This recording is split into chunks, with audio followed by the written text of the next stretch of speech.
இன்ஃபோர்நெட் நேயர்களுக்கு வணக்கம் சொல்றது வினோத்.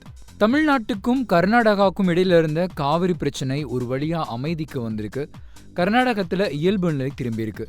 மக்கள் அவங்களுடைய வேலைகளை எந்த சிரமமும் இல்லாம செய்துட்டு இருக்கிறாங்க. இருந்தாலும் பதட்டமான ஒரு சூழ்நிலை தான் இருக்குது.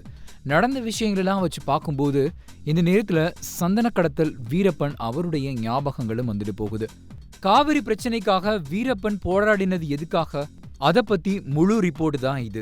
அவர் நினைச்சிருந்தா கன்னட நடிகைகளை கடத்திருக்கலாம். ஆனா அவர் அதை செய்யல. கன்னட நடிகர் ராஜ்குமார கடத்தினார். பணத்துக்காக கடத்தினாரா அப்படின்னா இல்ல. ராஜ்குமார நான் விடுவிக்கணும்னா நான் சொல்ற 10 கோரிக்கைகளை நீங்க செஞ்சாகணும் அப்படின்னு சொல்லியிருந்தாரு. அது என்ன கோரிக்கைகள் அப்படின்றது நீங்க கேட்டீங்கன்னா ரொம்பவே ஆச்சரியப்படுவீங்க. கோரிக்கை 1, காவிரி பிரச்சனைக்கு நிரந்தர தீர்வு காணணும்.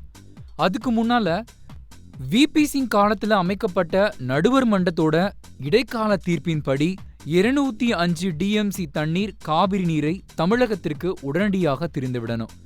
எதிர்காலத்துல காவிரி பிரச்சனை இல்லாம இருக்கணும்.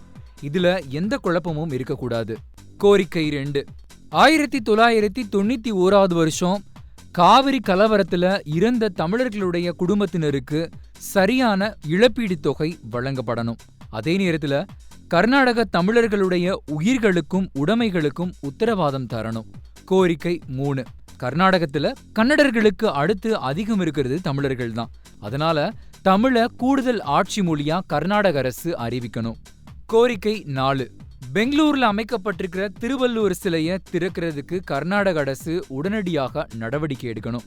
கோரிக்கை 5, தமிழ்நாடு மற்றும் கர்நாடக மாநில அதிரடி படைகள் செய்த கொடுமைகள் பற்றி விசாரிக்கிறதுக்கு நீதிபதி சதாசிவா கமிஷன் அமைக்கப்பட்டது. இருந்தாலும் இந்த கமிஷன் நியமனத்திற்கு கர்நாடக உயர்நீதிமன்றம் இடைக்கால தடை விதிச்சாங்க. இந்த தடையை நீக்கிறதுக்கு கர்நாடக அரசு விரைவான நடவடிக்கை எடுக்கணும். இந்த கமிஷன் அறிக்கையை பகிரங்கமா வெளியிடணும். பொதுமக்கள் எல்லாருக்கும் கிடைக்கிற வகையில இத வெளியிடணும். அது மட்டும் இல்லாம அதிரடி படையோட நடவடிக்கையால உயிரிழந்த ஒவ்வொருத்தருடைய குடும்பத்திற்கும் 10 லட்சமும் கற்பழிக்கப்பட்டவர்களுக்கு 10 லட்சமும் வழங்கப்படணும்னு சொல்லியிருக்கிறாரு. இதுபோக பாதிக்கப்பட்ட மற்ற மக்களுக்கு தலா 5 லட்சம் ரூபாய் வழங்கணும்னு சொல்லியிருந்தாரு.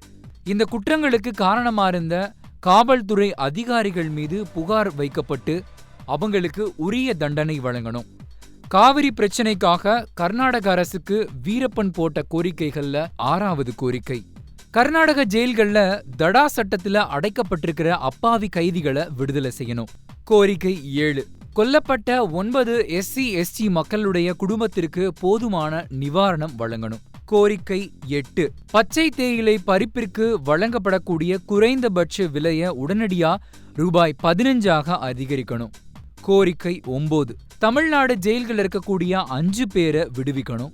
கோரிக்கை 10, தமிழ்நாட்டுல மாஞ்சோலை தொழிலாளருடைய பிரச்சனைக்கு தீர்வு காண்பதற்கு முன்னால கர்நாடகம் மற்றும் தமிழகத்தில் இருக்கிற காஃபி மற்றும் டீ எஸ்டேட்கள்ல பணியாற்றக்கூடிய தொழிலாளர்களுக்கு குறைந்தபட்ச தினக்கூலியா அவங்களுக்கு 150 ரூபாய் கொடுக்கணும். கன்னட நடிகர் ராஜ்குமார கடத்தி அவரை காட்டுல பத்திரமா வச்சு அவர் விடுவிக்கிறதுக்கு நான் வச்ச இவ்வளவு கோரிக்கைகளையும் நீங்க நிறைவேற்றணும் அப்படின்னு அரசுக்கு அவர் வெளியிட்ட அறிக்கை எல்லாமே முழுக்க தமிழர்களுக்காக தான்.